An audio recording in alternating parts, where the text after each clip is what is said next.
So I think really prospects are really looking up for acute myeloid leukemia patients undergoing transplant.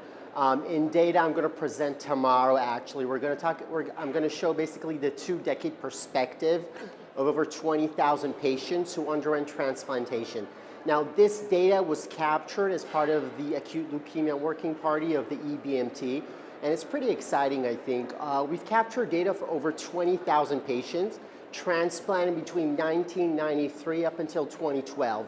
And really looking at 3 different groups of patients, those transplanted pretty early, 1993 until 2002, another group of patients between 2003 and 2007, and the most contemporary group of actually 2008 to 2012, we actually showed pretty remarkable changes both in transplant-related mortality, which has gone down considerably, leukemia-free survival, overall survival, acute GVHD, and for some subgroups of patients, even chronic GVHD.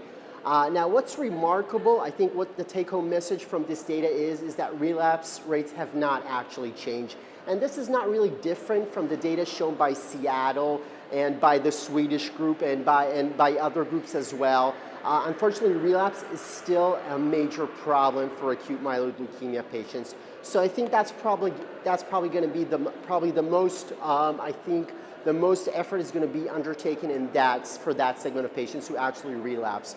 But otherwise, I think there's a lot of progress being made in the field the last 20 years, and hopefully the audience and the general public will benefit from this from my talk tomorrow.